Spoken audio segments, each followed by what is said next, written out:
Thank you. Thank you very much. I know that there is a huge conflict of, schedule, so I'm really grateful that you are here for this Jensen lecture number 6. As Mamadou Jawara just mentioned, I'm making now a shift in this arc that I'm following on translation. I've been looking at translation in different ways. So for this lecture and the next one, I'm interested in translation as universality. I will be more precise about, putting my cards on the table and showing exactly what my philosophical position is next time for the last lecture. But let me just say that my point, the point which is at the core of what I'm trying to do, is to say that in this post-colonial time, when you do not have a pre-established universality represented by Europe, true universality is through translation. And this is the concept, the notion that I am sort of testing in this lecture number 6, because I'm looking at the question of an identification of the universal as what demands to be received in all cultures and what demands to be translated into the corresponding languages and recognized in those languages. And I believe that the best illustration of such a demand for universal translation is arguably the Declaration of Human Rights. When it was first adopted after World War II by the newly created United Nations organization, you only had, I believe, 58 countries represented. And the assumption was that though that Universal Declaration was ipso facto already translated in the languages or cultures of those 58, and that somehow it was translatable in any language that would be the language of nation states to be born after the independences, their independences. So, but of course, and this is what the point I'm going to be interested in, testing the notion of translation of the universal, you always have a potential conflict, obviously, between that universality and its translatability or not in cultures and languages. So in this lecture, I will consider what I would call the African translation of the universality of human rights into the language of the African Charter of Human and People's Rights. And in so doing, I would like to explore the role played by the very phrase African philosophy in the process of adopting this African Charter of Human and People's Rights. In other words, all the different actors, the different protagonists of the process that led to the adoption of the Charter used and misused the very expression African philosophy, okay? And that is what I am interested in. So the first moment of my presentation will be devoted to a brief history of the adoption of the Charter. Okay? I will remind us all what the process of adopting an African Charter of Human and People's Rights was. Then, in a second moment, I will examine what I have called the uses of the very phrase, of the very expression, African philosophy, and the stakes that were implied in the use of that phrase. And in a third and last moment of this lecture, of conclusion, I will sort of zoom on the notion of Ubuntu, which played such a crucial role in post-apartheid South Africa and which for me it will be used here as a case of translation, or more precisely, of what I want to call translation in the present for the future. And I even like to write this phrase with hyphens to make it one single notion. Translation in the present for the future, in a sense that I will explain and which I consider crucial for what I try to do. So, first moment, a brief history of the adoption of an African Charter of Human Rights as an African translation, once again, a regional translation of the Universal Declaration of Human Rights. So we can date back the process to the very first days of independence. If I take 1960 to be such a date, because as you know, in 1960, this is the year when most of African independences happened. And so as early as January 1961, just a few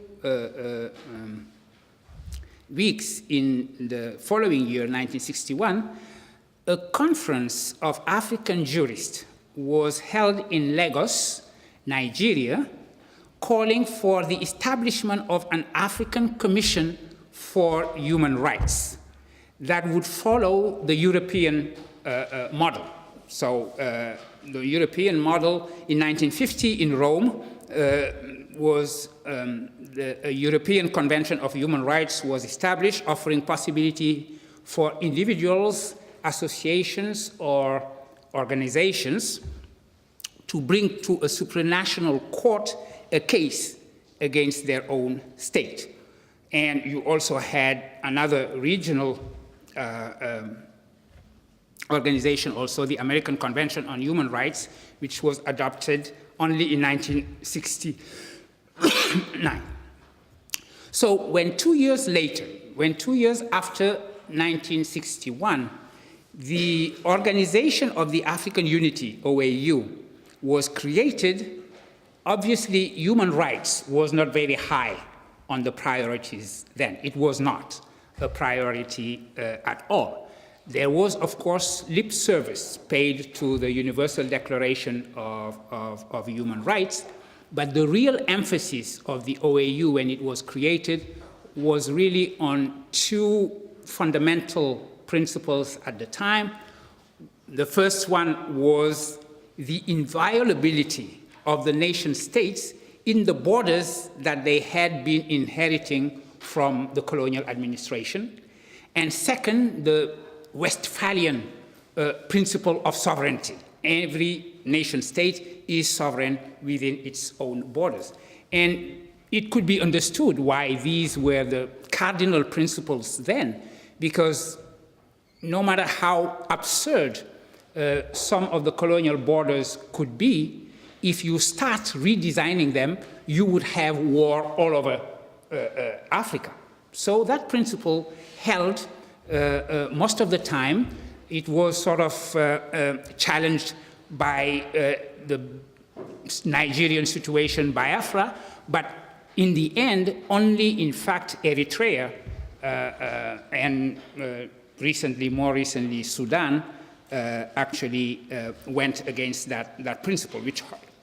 So, and de facto, such a principle, the double principle of keeping the borders and also having sovereignty, obviously were principles that could be always opposed to any kind of claim in connection with human rights. That principle could very well be opposed to any kind of right of inspection in the name of human rights.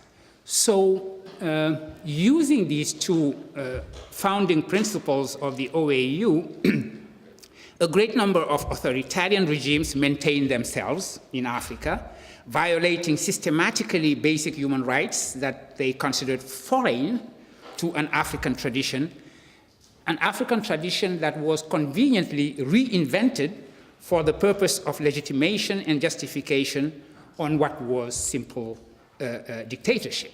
So this was generally the case on a continent that Senegalese jurist Benoît Saliou Ngom called in a book The Continent Forgotten by Human Rights. The grotesque was reached in among those authoritarian regimes. You had only authoritarian regimes, but you had also really grotesque regimes with the likes of Mobutu Sese Seko, Idi Amin Dada, or Jean Bedel Bokassa. Still, the language of human rights was not altogether absent. First of all, from the civil society, that association of jurists who kept fighting to have a declaration made that any citizen in Africa could oppose to their own state. And also, the language was not altogether absent in the discourses and behaviors, so to say, of a certain number of very decent leaders. They were obviously also decent leaders in Africa. One of them was President of Tanzania, Julius Nyerere, who in 1975 opposed the organization of the summit of the OAU that year in Uganda, Kampala, because he said Idi Amin Dada is not credible as someone who could organize such a summit. And he also mentioned in a speech, famous then, opposing Idi Amin Dada and the organization of the summit there, that African leaders needed to be credible in their opposition to apartheid in South Africa, and that they could not be credible if they were not themselves, if they did not have clean records on the question of basic human rights. Now, that is on the leaders' side. On the civil society and intellectual side, an important conference was held in 1978 in Dakar, Senegal, organized by the Association Sénégalaise d'Études et de Recherche Juridique, Senegalese Association of Studies and Forschung, Legal Research, ASERJ, in partnership with the International Commission of Jurists, which, as you know, maybe, was established after the 1952 International Congress of Jurists in West Berlin. This is why I'm saying you probably know. The theme of that conference, organized in Dakar in 1978, was development and human rights. And that conference was important for mainly two reasons. First reason, for its theme, the very theme, human rights and development, was important because one of the reasons why human rights was not high at all on the priority of African leaders and why it was kept always in the back burner as some kind of secondary consideration was that that philosophy that we could call developmentalist philosophy. The official discourse was that everything, all energy should be devoted to development, and development needed that all energy would be channeled in one single direction, represented by one single party, itself represented by one single head of state. So to now say, well, development may have some kind of internal connection with human rights was a very important theme to consider for these jurists. They were somehow counter-attacking on the very field of developmentalists on this issue of human rights. Second reason why this was very important is the support that the conference got from the president of Senegal, Léopold Sédar Senghor, whom I consider also another fairly decent leader. After that conference, Senghor asked judge and legal scholar Kéba Mbaye, a very famous Senegalese judge, to prepare a resolution to be submitted to his peers at the Monrovia Summit of 1979, a few months later, requesting precisely that an African Charter of Human Rights be drafted by a conference of African experts. So this conference in Dakar of 1978 played a huge role in the adoption of the Charter. Consequently, 1979 became a very important year for human rights as Idi Amin Dada or Jean-Bédel Bokassa and Martien Nguema from Equatorial Guinea that very year all disappeared from the African scene. The heads of state, African heads of state, approved the resolution giving experts the mission of writing a document now, and this is the important point, I quote, inspired by African traditions and moral principles, respecting the proper balance between human rights and people's rights. So if you look at this phrase, then it means that human rights would be individual rights as opposed to people's rights. Human rights and people's rights, and also between civil and political rights on the one hand, and economic, social, and cultural rights on the other. So this was the mission assigned to these experts. Now, the next important dates after that, 78 and 79, were June 1981, when the draft proposed was adopted in Nairobi, and then another date more than 10 years later was 2002, when the OAU became the UA, the Organization of African Unity, became the African Union. And that African Union is the institution that adopted in 2006 the charter, which was ratified, came into force that year of 2006. 11 judges were appointed. Now there is a court. Normally it is up to every African citizen of any country or associations or organizations to be able to sue their own state before that court. So things are fine in some respect, except that maybe the location for that court is not so wise because, as you know, it is located in the Gambia. And the Gambia of Yahya Jammeh is probably not the best place for this kind of court. Now, that being said, this is the history of the adoption. Now I come to what I'm interested in terms of the question of translation, and asking what it means to translate African philosophy in a charter of human rights. In order to pose that question, let me come back to the demand that was made in Monrovia that African traditions and moral principles be translated in the document to be adopted. Traditions and principles which led to the crucial addition of people's rights. Until then, the civil society and the jurists had been fighting for simply an African Charter of Human Rights. That's how it was called in 1978 in Dakar and the following years.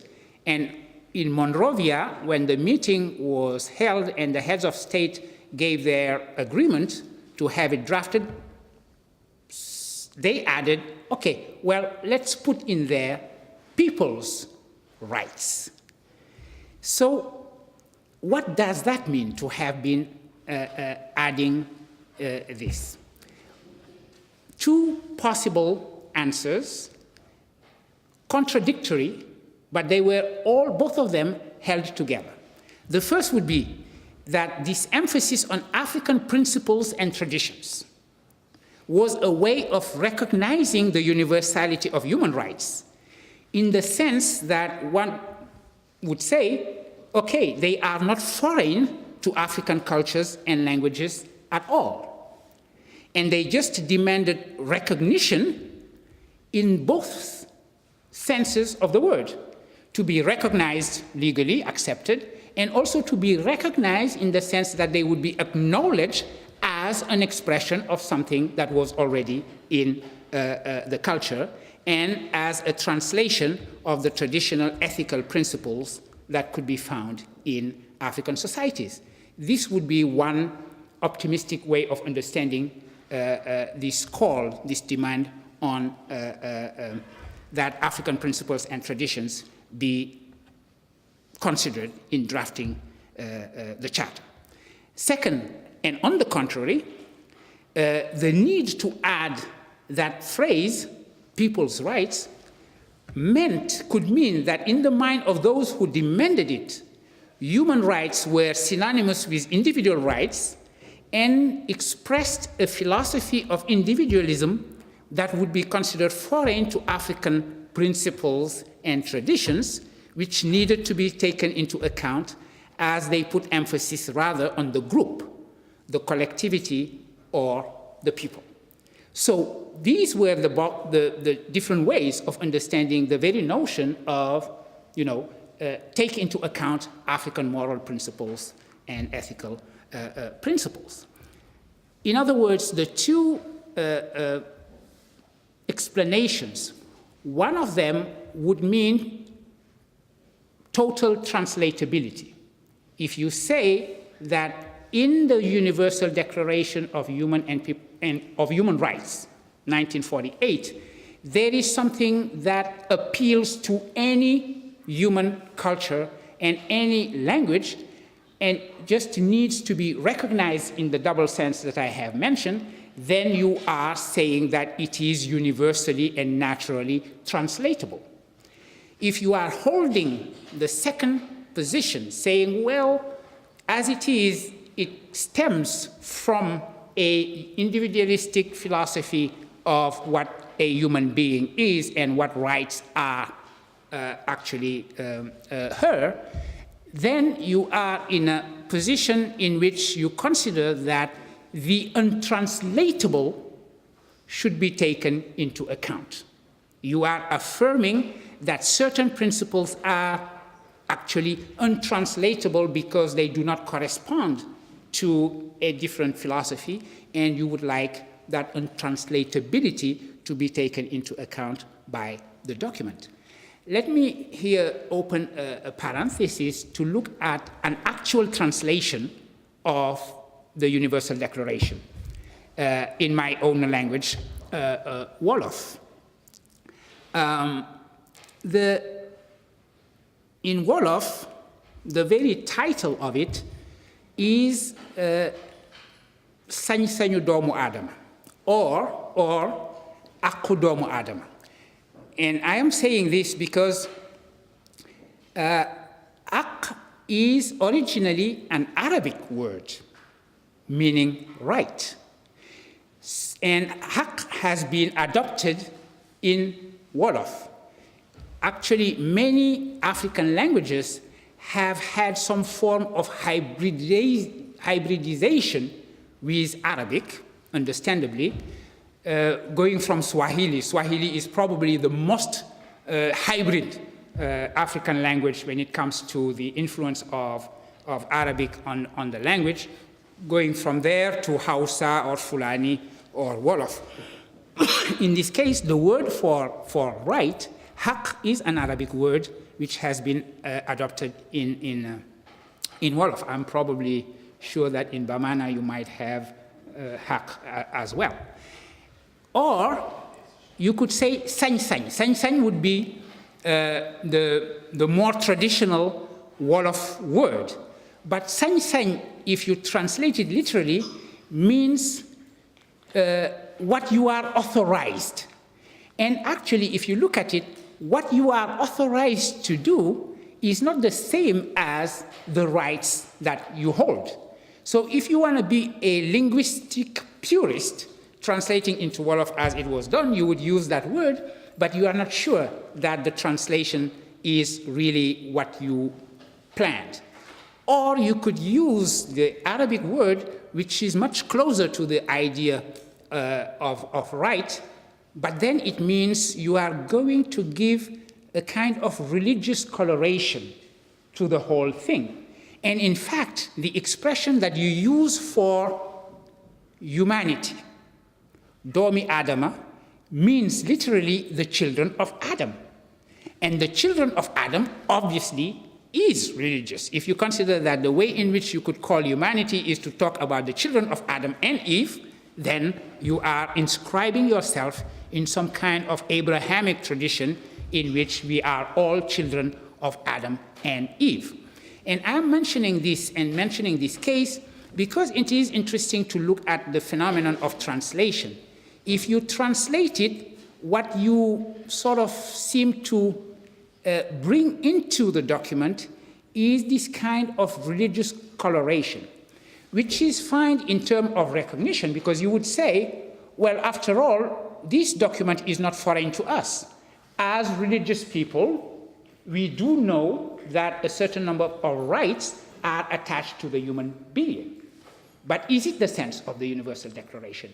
Is it because we consider that human beings are religious, or is it because we make it a totally secular declaration saying that human, qua human, just because they are human beings, have rights attached to them? So you see how translating a document in a language, even assuming a universal translatability, still introduces some aspect of untranslatability. I close that very, very long parenthesis, drink a sip of water, and continue. So both meanings of recognition were in fact held together. And it is in connection with the second view, which I would call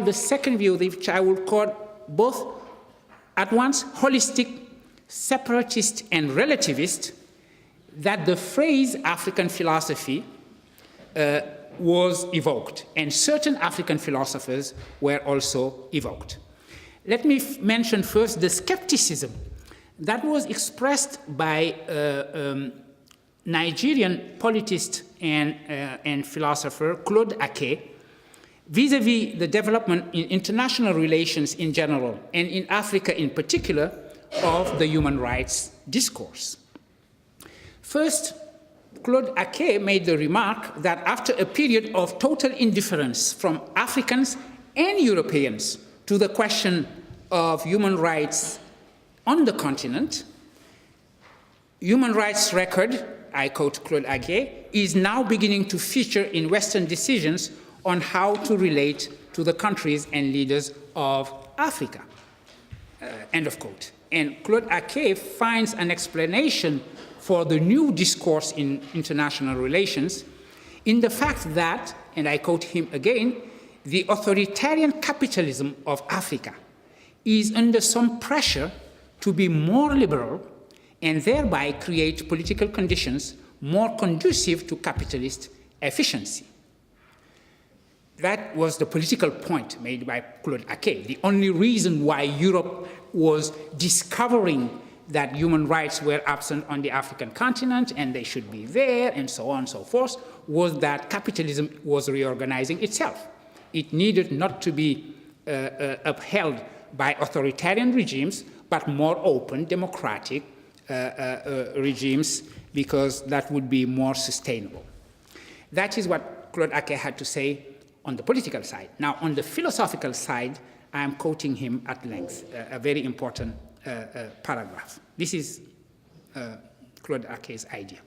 The idea of human rights or legal rights in general presupposes a society which is atomized and individualistic, a society of endemic conflict. It presupposes a society of people conscious of their separateness and their particular interests and anxious to realize them. The legal right is a claim which the individual makes against other members of society and simultaneously an obligation on the part of society to uphold this claim. The values implicit in all this are clearly alien to those of our traditional societies. We put less emphasis on the individual and more on the collectivity, we do not allow that the individual has any claims which may override that of the society. We assume harmony, not divergence of interest, competition, and conflict. We are more inclined to think of our obligations to other members of our society rather than any claims against them. End of this long quote, which is, again, a perfect illustration of what I have called an understanding of African philosophy, which is holistic, marked in the quote from Claude Ake by these we or our societies. It is also separatist. It is assumed that there are values that are just alien to ours. And it is relativist, because rights would be sociologically specific, as Ake also writes in his article. On the issue of the universality and translatability of human rights, it draws the consequences from the philosophical point made by Kenyan philosopher John Mbiti, who famously wrote in his book, which became a classic of African philosophy ever since it was published. It was first published in 1969. John Mbiti had this to say, I quote him, "The individual can only say, I am because we are, and since we are, therefore I am. This is a cardinal point in the understanding of the African view of man." End of quote. This is the point made by John Mbiti in 1968, and obviously, as you can see, John Ake's quote is a kind of expansion on that view. Before discussing that view of the African view of man, or what we might call, following Mbiti's paraphrase of Descartes, obviously he gave to his declaration here the form of a paraphrase of Descartes' "I think, therefore I am." So this is his own African cogito. We are, therefore I am. Let me look at the way in which, in its practical consequences, this impacts the African Charter of Human Rights. That the Charter is the fruit of a philosophical and political compromise is quite evident in the way in which, in it, collective rights are juxtaposed with individualistic rights. Actually, this was the outcome of Monrovia and the way in which these heads of state threw in this idea of people's rights. Compromise is certainly unavoidable, as Suzanne Eppel and Sophia Tubeauville, I'm sorry to pronounce your name the French way, show in their article on cultural diversity in Ethiopia between appreciation and suppression. In particular, when they examine something I was very much interested in Sophia and Suzanne Eppel's text, what they call the dilemmas of Ethiopian cultural policy. Because dilemmas of the same nature are what you find on display in the Charter. Let me take my favorite example, criticizing the Charter, which is Article 29, paragraph 7, which stipulates this. I quote the Charter: "The individual shall also have the duty to preserve and strengthen positive African cultural values in his relations with other members of the society, in the spirit of tolerance, dialogue, and consultation, and in general to contribute to the promotion of the moral well-being of society." End of quote of that paragraph 7.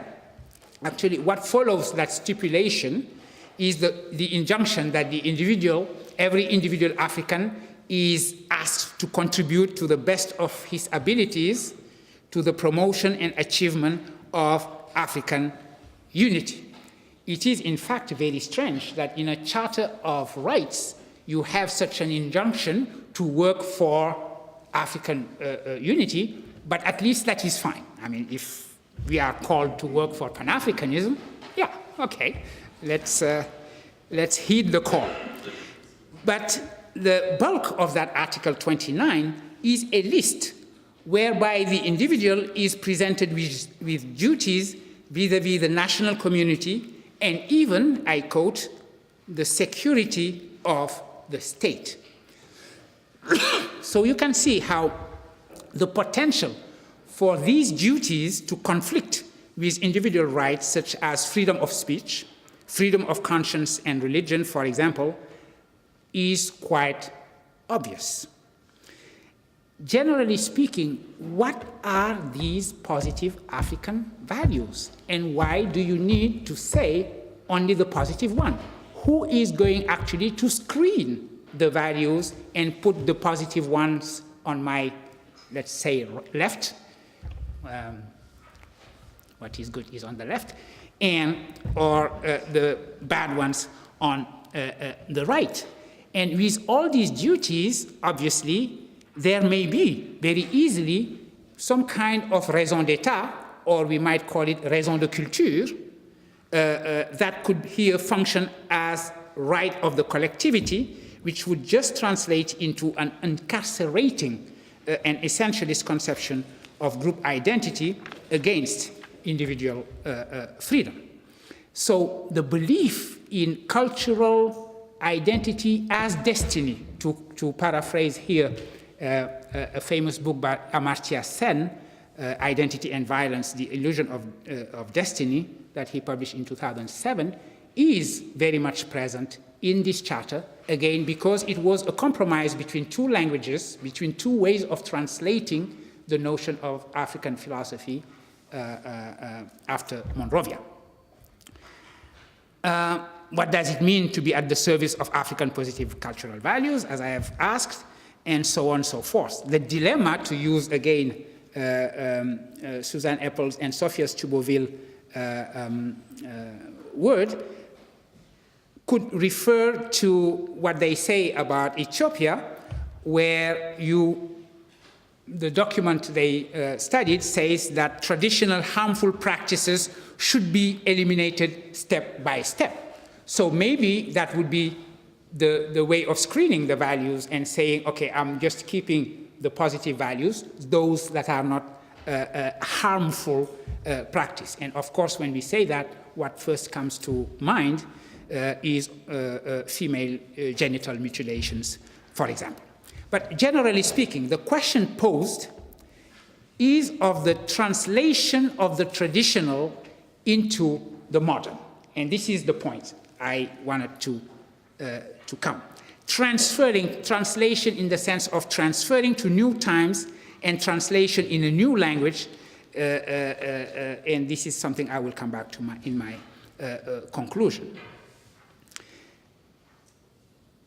Both the compromise was to say, as I mentioned earlier, that African philosophy is collectivist. The approach is collectivist, and I have quoted Claude Ake and John Beatty. And this is a kind of usual assumption, a stereotype that accompanies our discourse about Africa. And we should just ask, well, is it true in the first place? Is it just something true that you do not find anywhere in the tradition, African oral tradition, any kind of indication that emphasis could be put on the individual as an individual, and then that would function as a counterexample to this discourse, this well-known discourse about Africanity being about collectivity. Such a document is actually something that we do find as the famous Hunter's Oath, the oral document known as the Hunter's Oath, not to be confused with another oral document known as the Monday Charter of Kurukan Fuga. These are documents, as most of you know better than I do, these are documents that have been reconstituted through the confrontation and the cross-checking between a plurality of oral traditions relative to the empire that was created by Sundiata Keita. So the traditional griots of the Mande Empire were called and put together, and what they had to say about the Mande Empire was recorded, cross-checked, and so on, and this is how the Mande Charter of Kurukan Fuga was reconstituted. There is something different with the Hunter's Oath. The Hunter's Oath actually was something that a hunter himself, educated also, Western-educated Yusuf Tata Sise, reconstituted. I would like to make two remarks here. The first remark, in a presentation he made recently, this past week in Luxembourg, in which he shared with me, Professor Mamadou Diawara has examined the controversy concerning the very nature and reconstitution of those documents.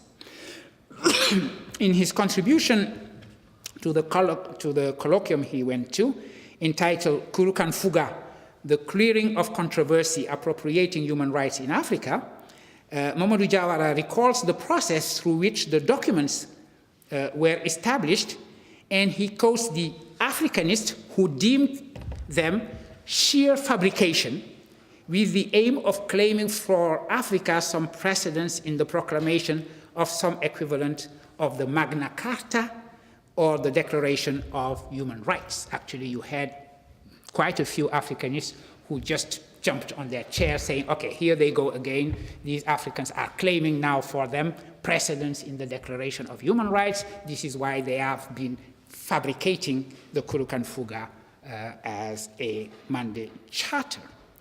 He quotes, Mamadou Diawara quotes in particular Jean-Louis Amsel, affirming that Kouyaté and Kante's idea of comparing the Kurukan Fuga Charter to the Bill of Rights and the Declaration of the Rights of Man and of the Citizen does not make much sense. Mamadou Diawara makes the point that, I quote him, the goal is not to establish an equivalence between identical historical objects, but to analyze the path that leads to the Kurukan Fuga. I totally agree with that, and I will add this. And the path that takes us from Kurukan Fuga to West Africa today and in the future. And I will come back to that in my conclusion. My second remark is that actually I'm not using the Hunter Oath in any kind of way of saying, well, in 1212, there was an African Declaration of Human Rights anterior to the Magna Carta, etc. Nobody is interested in precedence. I am just using it as a counterexample. And we know in logic that you use a counterexample to destroy a universal declaration. If I say all swans are white, it takes only one black swan to destroy the universal proposition, all swans are white. And that is what I'm doing with the Hunter's Oath. I just want one single traditional document to say the individual has rights as an individual to destroy the universality of the long-held assumption that them Africans are about collectivism and stuff like that. So the following articles from the Oath of the Hunters are what I'm interested in. The first one, the Hunters declare that every life is a life. It is true that same have come into existence before others, but no life is older or more worthy of respect than another, and no life is superior to another. Now, I skip a few passages because it's getting late. I come to this one. That war will never destroy a Mande village so that its people can be taken as slaves, that no one will ever put the iron in the mouth of another in order to sell him, that no one will be beaten or killed because he is the child of a slave. The Hunters declare that as of today, slavery is abolished within the frontiers of the Mande, that slave raiding ends today in the Mande. I skip again, and I come to the final passages. The person as an individual, in his bones and his flesh, in his marrow and his sinews, is sustained by tow and water. If you don't know what tow is, but I am talking to anthropologists, so you know what To is, but if you do not know, make sure you get invited by Mamadou Jawara at his home, and that Aisa makes some for you. So he's sustained by To and water, but his life is sustained by three things: to see whom he wants to see, to say what he wants to say, to do what he wants to do. If he must do without one of these things, he will suffer, he will weaken. Thus the hunters declare that everyone's happiness is his own, and everyone is free to respect the taboos of his fatherland, that everyone is free to dispose of his own property. Such is the Monday oath. May the whole world hear it. May the whole world hear it. Now, I just quote these and leave it to our discussion. As I said, I just needed a counterexample. Now I go to my conclusion, which is a point that I would like to entitle Translating from Tradition or the Invention or the Reinvention of Ubuntu. The question I pose is, what are we to make of that oral text, the kind of text that I just read? Shall we choose to say, well, traditional African philosophy stresses the rights of the group and the duty of the individual? Or shall we decide that it stresses, as in the case of the Hunter's Oath, individual rights? In reality, we do not have to choose. This would be a totally false alternative. We have to understand that the notion of an African philosophy or traditional view of man, as Mbiti said, has absolutely no bearing on our solutions to problems of human rights as they are posed to us today in Africa.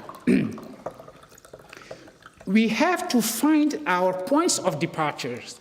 As I have been saying, always quoting my favorite quote from Edmund Husserl, is that the starting point, the point of departure, should be the problems themselves and the exigency, the demands that are coexistensive to them. So if we find our points of departures in the problem themselves, as Husserl said, and from there, we will give today the meanings to our traditions yesterday as responses to the questions that we are posing. The previous alternative is in fact an ill-posed question, a false problem which comes from the fact that the very phrase traditional African philosophy is meaningless, has no reference as some substantive totality. It is sinless. And you cannot just say that you have there a stock of notion that one could visit in order to find in it ready-made philosophical concepts with already constituted meanings to be exhumed and used as such. On the contrary, those concepts are engaged in a process of acquiring a meaning for us in the present through translation in and for the present. African philosophical concepts are constituted in the movement of their translatio, meaning transfer and acquisition of meaning, into the present in connection to problems that are posed in that present. Of course, we read the Hunter's Oath here and now as a declaration of human individual rights.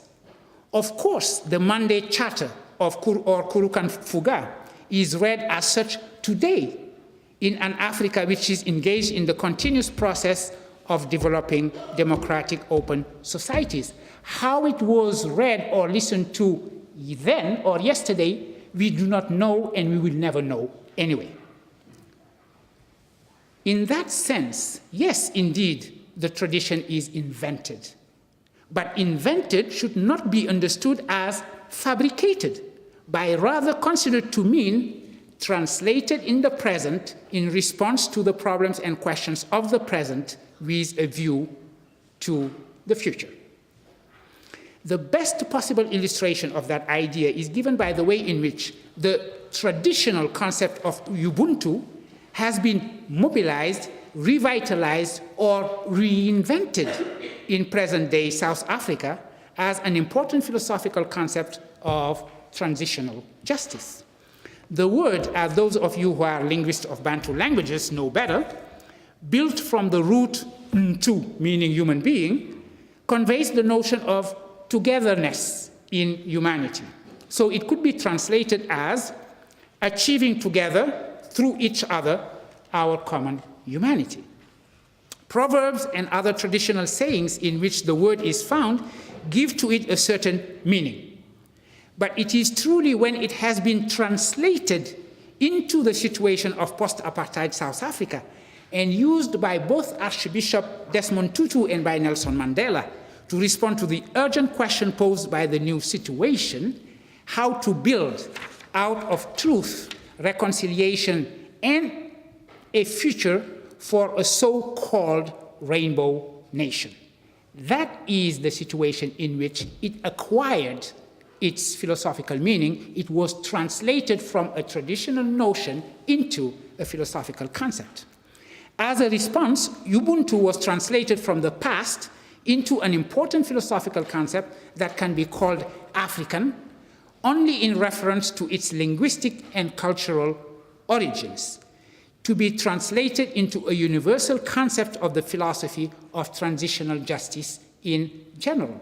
And Ubuntu acquired that universal meaning, just in the same way that the oath of the hunter, establishing the equivalence of every single human life, and also listing a certain number of rights attached to that single life, is universalizable in the curriculum of West African school students who would be learning that this was indeed said by the hunters and should be translated today for African nation states today.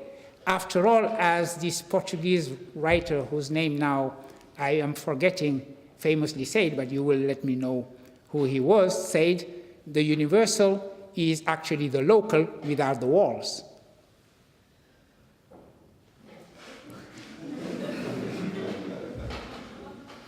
Miguel Torga, the universal is the local without the walls. This brings me back to my final point, the discussion around the Kurukan Fuga and the hunter's oath. To incorporate them in today's African discourses on human rights and the building of democratic societies is not to fabricate a tradition, is not to extol our West African past and to replace a centricity, namely Eurocentricity, with another centricity which would be Afrocentricity. It is, on the contrary, to get rid of centricities altogether by showing that centers where it has been proclaimed that the human has rights because she is human are many throughout human history. Right now in Colombia, with a few colleagues of mine, we are engaged in a collective work of establishing an ontology of tolerance, looking at all times, all places, all cultures, an ontology of tolerance, pluralism, openness, declaration that human beings have rights, and so on and so forth. And this is the very work of decentering the notion of human rights and not trying to compete, make a center, a given center, compete with any other center. We are often reminded by Amartya Sen, whom I quoted earlier, that Mughal emperor, for example, Akbar, made a crucial proclamation about rights and tolerance, which has as much historical weight as those considered to be the cornerstones of human rights. Amartya Sen always makes this point that we have shifted from a European Europeocentrism where Europe is saying, here are the universal values I am carrying, and I'm going to civilize the rest of the world using those values, to a point when Europe is saying, actually, I have nothing to propose. It is just that I we have reached such a transparency vis-a-vis ourselves that we are the only culture which is self-critical, which is capable of revisiting its values, changing them, etc., etc. And Amartya Sen is saying, well, if that is the case, we are in trouble. It means that we will never be able to sit anywhere, and maybe we'll never be able to have any kind of universality. It is then simply to accomplish the process of translatio of tradition in the present for the future, which is, I believe, the very life of a dynamic and an open society. Thank you for your patience.